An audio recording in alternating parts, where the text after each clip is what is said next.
Hello, magandang morning sa inyong lahat. Si Kuya John Malubago po ito. Ano po ba ang topic ngayon? Ang topic ngayon, ngayong umaga is about yung in-announce ng NAPOLCOM or National Police Commission or PNP examination. Ngayong darating po na November 24 November 23 and 24 at 2024. Doon po sa Police Executive Service Eligibility or PC. Written exam po ito ngayong darating po na November 23, 2024. Sa, yung PC po pala, yung Police Executive Service Eligibility, yun po yung eligibility for the requirement of promotion para sa tinatawag na third level ranks. Police Colonel, Police Brigadier General, Police Major General, Police Lieutenant General, and Police General in the PNP or Philippine National Police. Ngayon, sa entrance exam po, ang exam po niyan is November 24, 2025. Itong police exam, entrance exam eligibility, doon po sa mga nagnanais from private to police na kung kwalipikado kayo, pwede po kayo kumuha dito ng exam ngayong darating na November 24, 2024. So from civilian po ito to active duty magiging police para maging membro po kayo ng police force sa darating na panahon or maybe next year. Ngayon, yung pangatlong exam nila, yung promotional exams on November 24, 2024. Sa promotional exams naman, ito po yung nasa active duty na ngayon. Okay, from patrolman or patrolwoman to police light colonel. Yun po yun. Okay? So, yun ang mga examination nila sa darating na November 23 and 24. So, itutuloy po natin yung dito po sa PNP or Philippine National Police Entrance Exam.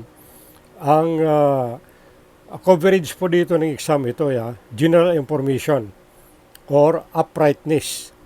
Hindi nyo iiwasan talaga mag-aral kayo sa 1987 Philippine Constitution, yung PNP laws, criminal justice system, social awareness and value judgment and values. Pangalawa, yung verbal reasoning. Pagdating doon sa verbal reasoning, mag-aral po kayo sa vocabulary. Lalong-lalo na yung antonyms at saka synonyms. At tapos yung comprehension. Yung paragraph organization, medyo mahirap po ito.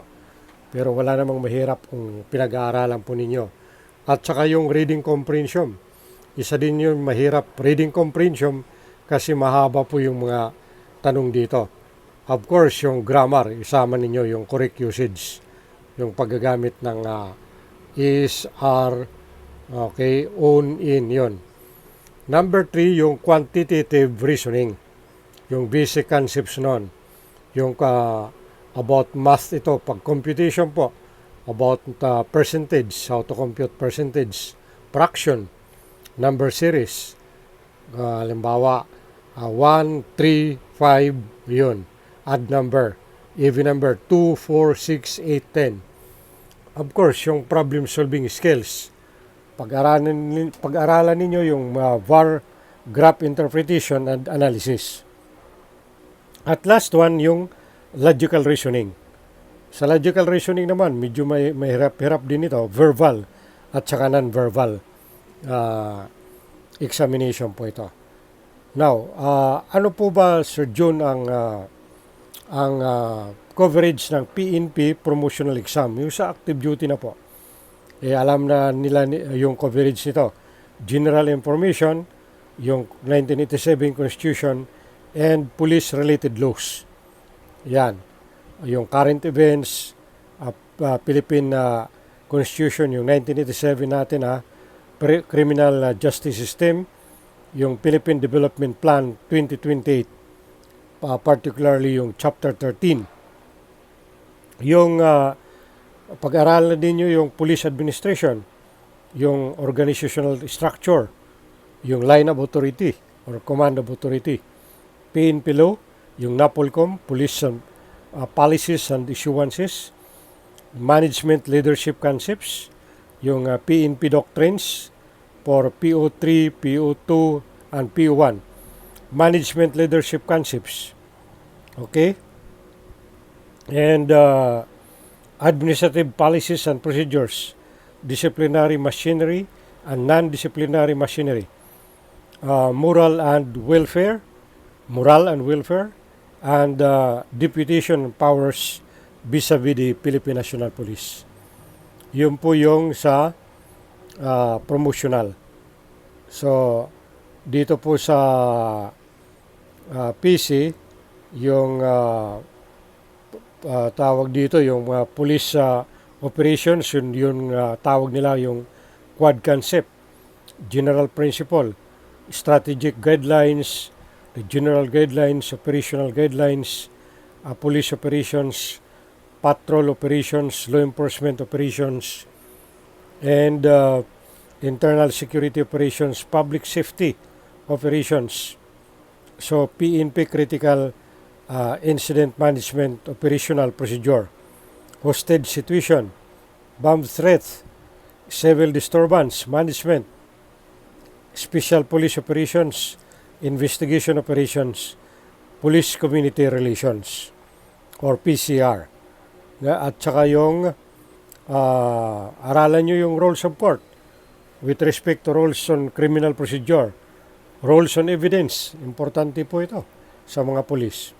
Special laws, aralan ninyo, RA 3019, what is that? Yung Anti-Graft and Corrupt Practices Act, RA 1083, the new Anti-Carnapping Act of 2018,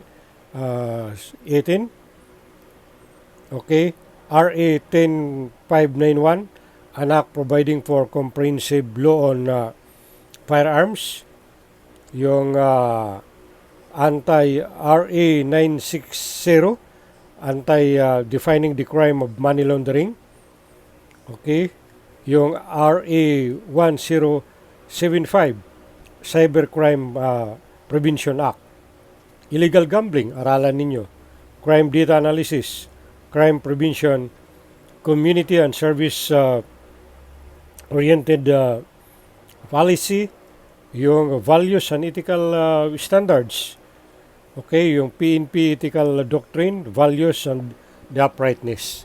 So yun po yung mga coverage. Magbibigay po tayo dito ng online review. Umpisahan po natin ngayon about the Philippine Constitution. I am speaking to 1987 Constitution and Government. Ito po yung mga probable questions po. Ang tanong, who was the President of the 1987 Constitutional Commission? The answer is Cecilia Muñoz Palma. Siya po yung President ng 1986 Constitutional Commission, yung sumulat po ng 1987 Constitution natin. What is the introductory part of the Constitution? The answer is preamble. Yun po yung kauna-unahan, parte ng 1987 Constitution, yung preamble. Okay? What is the first article in the 1987 Constitution? The answer is national territory. Yun po yung kauna-unahang article ng 1987 Constitution. Kung balikan po natin yung 1987 Constitution, there are 18 articles. Lagi po ninyo pag-aralan po yan. Ang sabi doon sa Philippine Constitution, we, the Filipino people, anong sagot dyan? We the sovereign. So sovereign po nakakataas po yung Filipino people sa lahat. Okay? The concept of blank provides that the Philippines is regarded as one single unit. The ABC principle, the waters around, between, and connecting the islands of the archipelago, irrespective of their breadth and dimensions, form part of the internal waters of the state and are subject to its exclusive sovereignty. So the answer is archipelagic doctrine.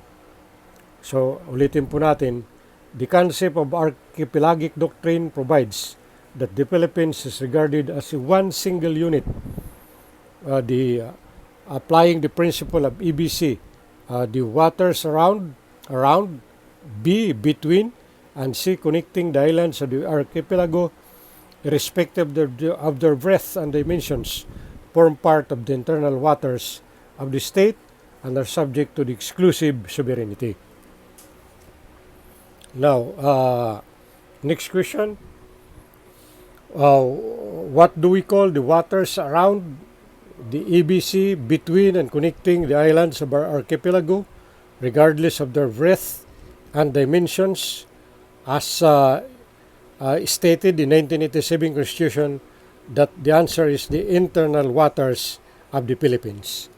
So dyan lang po muna tayo magtatapos, pero tutuloy-tuloy po natin ito hanggang November 22, kasi yung exam is 23 and 24. Magkakandak po tayo ng free, libre po ito ng online review. Siya nga pala, baka magtanong kayo, bakit po nagkakandak tayo? Si Kuya Jun po ay pasado po tayo ng Police Entrance Exam, Senior Police Officer 4, okay, yung Police Inspector, at saka yung last na kinuha po natin is Police Superintendent Examination. Lahat po tayo pasado po yan, at saka nagkandak po tayo ng review sa probinsya about naman sa LET, Licensure Examination for Teachers, Civil Service Exam. So nakaproduce po tayo ng maraming passers po doon. Sige po, sana dalangin po ko ay napulutan po natin ng impormasyon at aral itong blinag natin sa umaga na ito. Okay, ingat po kayo. Naway pagpalain po tayo ng Panginoon. God bless us all. Thank you very much.